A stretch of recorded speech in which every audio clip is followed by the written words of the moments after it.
नमस्कार दोस्तों, मैं आपका कृष्णपाल भारत। आप सभी का हमारे इस पॉडकास्ट में बहुत बहुत स्वागत है।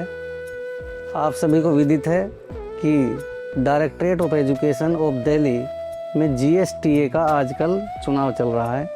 तो हमारे साथ हैं इस चुनाव में एग्जीक्यूटिव मेंबर का चुनाव लड़ने वाले सबके चहेते मृदु पवन जी। सर, आपका हमारे पॉडकास्ट में बहुत बहुत स्वागत है। धन्यवाद। नमस्कार सर, आप सभी को। तो मृदु पवन सर, मेरा आपसे सबसे पहला सवाल ये है सर कि आप किस पार्टी से चुनाव लड़ रहे हैं? सर, मैं इस GSTA इलेक्शन में जी किसी भी पार्टी से चुनाव नहीं लड़ रहा हूँ और मैं एक स्वतंत्र उम्मीदवारी अपने साथियों के सामने रख रहा हूँ।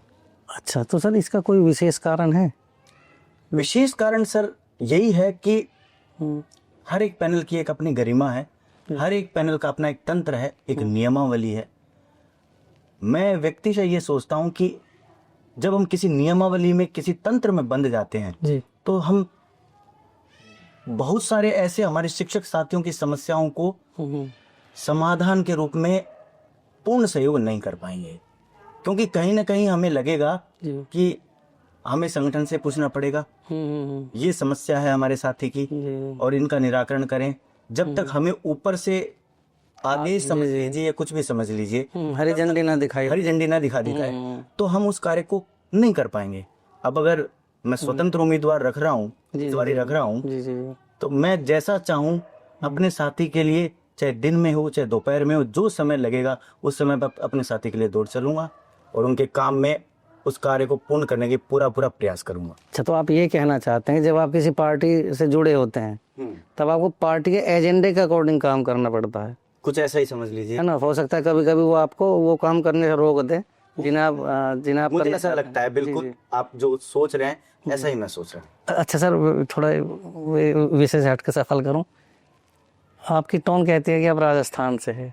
बिल्कुल सर, आपने बिल्कुल सही पहचाना। जी मैं राजस्थान राज्य से हूँ और मेरा मूल निवास बीकानेर जिले में बीकानेर शहरी है। अरे सर, बहुत अच्छे। ये हमारे साथी भी जितने हैं सबके सब बीकानेर से जुड़े हुए हैं। भाई कोई बीकानेर की भुजिया खाता है, कोई नमकीन खाता है। बिल्कुल सर। तो सर ये तो अच्छा है। चलो सर, एक सवाल और मेरे जहन में ये है, आपका कोई राजनीतिक बैकग्राउंड है क्या? मेरा मूलतः पीछे से कोई राजनीतिक बैकग्राउंड नहीं है, लेकिन ये है कि मेरा उद्देश्य केवल ये रहता है कि मैं अपने से जुड़े, चाहे कोई भी वर्ग का साथी हो, कैसा भी साथी हो, केवल शिक्षक समाज की नहीं, जहां मैं सहयोग कर सकूं मैं उस साथी को अपना पूर्ण सहयोग करूं। तो सर आपको ये क्यों लगता है कि आप संगठन से बाहर या किसी पार्टी से बाहर कुछ बेटर कर सकते हैं उनके लिए? सर, क्या कभी ऐसा मौका सर आया है ये चुनाव लड़ने से पहले कि जब आपने किसी साथी की कोई मदद की हो, उनका रुका हुआ काम कराया हो? देखिए सर, हमारे जितने भी पैनल है उसमें हमारे आदरणीय कई साथी ही जुड़े हुए हैं। सभी शिक्षक समाज के साथी हैं। जी उनके साथ भी मेरा जुड़ाव रहा। ऐसा नहीं है कि मेरा उनसे जुड़ाव नहीं रहा। उनका सहयोग, आपसी सहयोग सबके साथ रहता ही है। जी। चुनाव से पहले मेरा कोई शिक्षकों के जो पैनल बने हो उनसे कोई विशेष जानकारी ऐसा कुछ नहीं था। लेकिन हमारे बहुत सारे साथी ऐसे थे जिनको आवश्यकता पड़ती थी। जैसे अभी हम दिल्ली विधानसभा चुनाव हुए, हमारे बहुत सारे शिक्षक और शिक्षिकाएं थी, उनके कई पारिवारिक समस्याएं थी और वास्तविक समस्या भी थी। जैसे हमारे एक साथी का उदाहरण लें, उनके फैमिली की ऐसी समस्या थी कि वो चुनाव में ड्यूटी देने में उनको कठिनाई हो रही थी और वो उनकी वास्तविक समस्या थी। तो मैं भी चुनावी तंत्र से जुड़ा हुआ एक शिक्षक हूँ। उन्होंने मुझे अपनी समस्याएं बताई और मैंने उच्च अधिकारियों से निवेदन किया कि सर इनकी वास्तविक समस्या है, और त्वरित निर्णय ये हुआ कि उनको आगामी 2 दिन के अंदर अंदर उनकी समस्या का समाधान। तो सर एक और बात, जैसे लोग कहते हैं वह संगठन में शक्ति होती है और आप तो संगठन से अलग हो, अकेले हैं। नहीं, ऐसा क्यों लग रहा है कि मैं संगठन से अलग हूँ? निर्दलीय होने का मतलब ये नहीं है कि उनका कोई संगठन नहीं है। बल्कि मैं ये कहूँगा कि मेरे पास इतर जो संगठन के तंत्र हैं उनसे भी मजबूत संगठन है मेरे पास। मेरे साथ मेरे वरिष्ठ साथी मेरे साथ हैं, अच्छा। मेरे अनुज मेरे साथ हैं, मेरी सब बहनें मेरे साथ हैं। जी। इनका एक समूह है, एक तंत्र है। उन्होंने तो मुझे आगे किया है कि आप चुनाव लड़ो, एग्जीक्यूटिव मेंबर के लिए आप चुनाव लड़ो और सीढ़ी दर सीढ़ी प्रयास करेंगे। आप हमारे बीच के साथी हैं और आप हमारी समस्याओं को और बेहतर तरीके से हमारी समस्याओं का निराकरण कर सकेंगे। अच्छा, तो आप ये कहना चाहते हैं जो राजनीतिक दल के रूप में जो संगठन है, चाहे आप उनका एक हिस्सा नहीं है, लेकिन आपके चारों तरफ एक ऐसा संगठन है जिसका आप हिस्सा हैं। अच्छा, अब मुझे याद है, मुझे जहाँ तक मुझे पता है आप अपने विद्यालय में स्टाफ सेक्रेटरी के पद पे काम कर रहे हैं। बिल्कुल बिल्कुल सर। अच्छा। मैं अपने विद्यालय में स्टाफ सचिव के रूप में भी कार्य कर रहा हूँ। अच्छा। और सबसे आश्चर्य की मैं बात बताऊं सर कि स्टाफ सचिव एक बड़ा गरिमामय पद है। और ज्यादातर क्या होता है विद्यालय में कि जो सीनियर मोस्ट टीचर्स होते हैं, सीनियर मोस्ट शिक्षक होते हैं, उन्हीं को विद्यालय सचिव बनाया जाता है। मैं विद्यालय का सीनियर शिक्षक नहीं हूँ जी। और जूनियर कहूँ तो जूनियर भी नहीं हूँ, मैं बीच का। जी जी जी। लेकिन सर ये मेरी नेतृत्व क्षमता समझ लीजिए या मेरा सामंजस्य या समन्वय, लोगों का विश्वास और मेरे प्यार। बड़े गुरुजनों का भी मेरे को पूरा आशीर्वाद है जी, और जी, मेरे छोटे साथियों का भी मेरे साथ पूरा विश्वास है कि हमारा साथी हमारे विद्यालय को एकता में पिरो कर। इसका मतलब ये है सर कि आपकी नेतृत्व क्षमता देख के ही बिल्कुल सर कुछ लोगों ने आपको पुश किया होगा भी, बिल्कुल। ये चुनाव लड़ेगा। सुन सर जी। मेरे विद्यालय का हर एक शिक्षक साथी ने मेरे को सपोर्ट किया जी जी। और उन्हीं के बदौलत मुझे निर्विरोध जी विद्यालय सचिव बना। अच्छा। जी जी। तो मृदुपवन सारस्वत जी, जैसे अब स्कूल जाते हैं, स्कूलों में जाते हैं इधर उधर समर्थन मांगने के लिए, चुनाव चिन्ह आपको मिल गया क्या? बिल्कुल, चुनाव चिन्ह मुझे मिल गया है।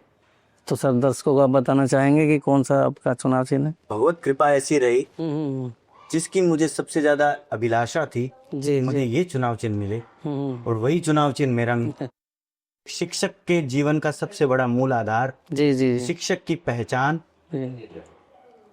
पेन निप आपके साथी का चुनाव चिन्ह है। चलो सर, बहुत अच्छा लगा भी, आपकी ईश्वर ने ये इच्छा तो पूरी कर ही दी। धन्यवाद। और सर हमारी शुभकामनाएं हैं, हम भगवान से प्रार्थना करेंगे आगे भी आपकी सब आपकी कामना पूरी हो। धन्यवाद सर।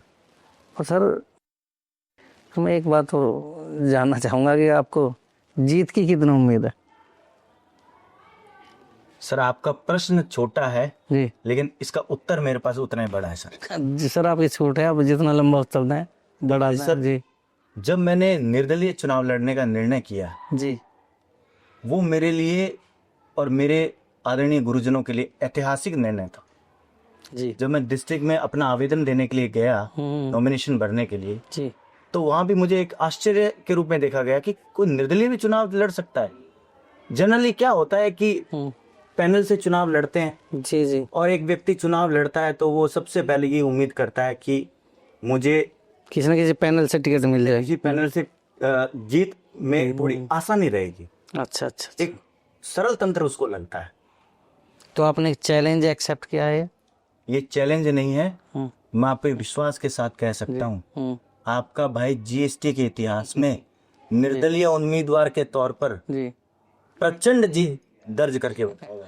चलिए सर, बहुत बहुत भाई हमारी भी शुभकामनाएं हैं। और जी मैं एक बात इसके साथ और जोड़ना चाहूंगा, जी, ये मेरा विश्वास मेरा ओवर कॉन्फिडेंस नहीं है सर, जी ये मेरा विश्वास मेरे गुरुजनों का समर्पण, उनका विश्वास, जी उनका समर्थन और मेरे अनुजों का उत्साह, जी। उसका एक सामंजस्य रूप है जो आज आपके सामने खड़ा है। सर एक और सवाल, जहाँ तक अगर मुझे सही पता है तो आप इलेक्शन कमीशन में बीएलओ सुपरवाइजर के रूप में भी काम कर रहे हैं? बिल्कुल बिल्कुल सर, मैं AC 62 में बीएलओ सुपरवाइजर के रूप में 2020 से निरंतर अपनी सेवाएं दे रहा हूँ सर। 5 साल हो गए सर आप साहब। तो सर ये मसला कई बार उठता है, कई बार सुनने में आता है सर, आप इसे एक समस्या के रूप में देखते हैं या ये रूटीन वर्क की तरह देखते हैं आप? सर देखिए, एक शिक्षक का रूटीन वर्क क्या है? विद्यार्थी को पढ़ाना, लिखाना, उसके जीवन को उच्च स्तर पर लेके जाना। जी जी। अब इसके अतिरिक्त जब कोई हमें कार्य मिल जाता है तो वो हमारा जो मूल कार्य है जी प्रभावित होता ही होता है। और ये मैं इसको एक समस्या के तौर पर ही मान रहा हूँ कि हमारे शिक्षक और शिक्षिकाओं के लिए जी जी। ये जो कार्य है इसकी एक नियमावली है, इसका एक तंत्र है, उसमें रह करके उस कार्य को करना, इतना समय दे पाना कठिन। आपको क्या लगता है आप इनकी एक बच्चा हो? मैं मदद क्या सर, मेरा पूरा ये एक बड़ा एक मैंने एक विचार कर रखा है कि कैसे मैं हमारे विभाग के अधिकारियों के साथ इस प्रकार का तालमेल और सामंजस्य बिठा पाऊं या उनको अपनी बात कह पाऊं कि चुनाव का भी कार्य प्रभावित ना हो, लेकिन उसमें चयन प्रक्रिया किस हिसाब की हो कि जैसे मान लीजिए एक शिक्षक साथी है, चुनाव भी हमारा तंत्र है, हमारा भारत का अभिन्न हिस्सा है, हम लोकतांत्रिक देश में रहते हैं, तो हमारी नैतिक जिम्मेदारी भी बनती है कि हम उस लोकतांत्रिक देश के नियमों का पालन करें। लेकिन सर समस्या कहाँ है कि एक व्यक्ति है वो 15-15 सालों से चुनाव में लगा हुआ है, चुनावी ड्यूटी में लगा हुआ है। एक ऐसा फॉर्मूला तैयार हो कि सभी शिक्षक साथी 2 साल के लिए आपने अपनी सेवाएं दी, उसके बाद में उनको आराम दिया जाए, वहां से हटाया जाए, उनकी जगह कोई दूसरे साथी को फिर सहयोग के लिए लगाया जाए, ताकि जो रूटीन प्रणाली चलेगी ना तो उन साथियों के लिए वो कठिनाई नहीं होगी उस कार्य को करने की।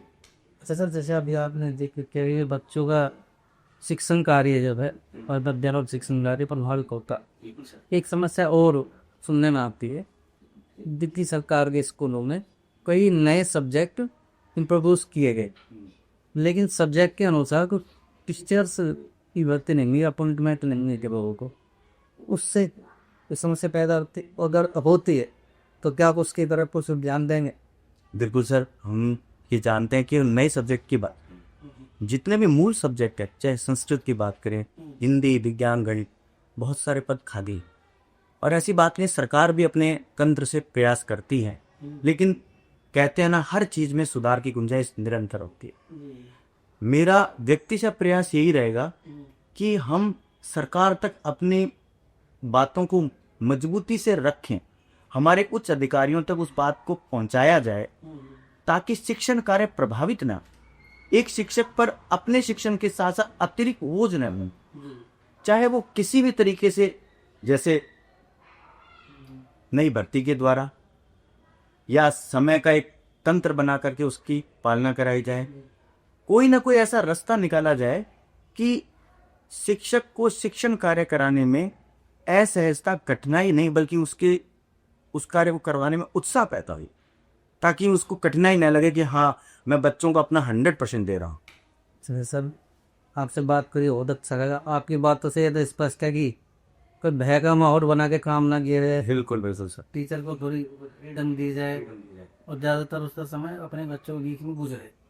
सर आप यहाँ पॉडकास्ट में आपका बहुत बहुत धन्यवाद, आपने बेशकीमती समय हमें दिया। हमें पता है कि भाई कैंपेन में आप लगे हुए तो आपके पास टाइम बहुत कम है, तो सर हमारी कामना है प्रभु से कि आप विजयी हों और सभी भाइयों का, बहनों का आपको आशीर्वाद प्राप्त हो। धन्यवाद सर। और सर आप जीत जाओगे तो एक बार हम फिर यहाँ बैठ के बातचीत करेंगे। बिल्कुल सर, बिल्कुल सर। ठीक है, आप सभी का धन्यवाद, नमस्कार।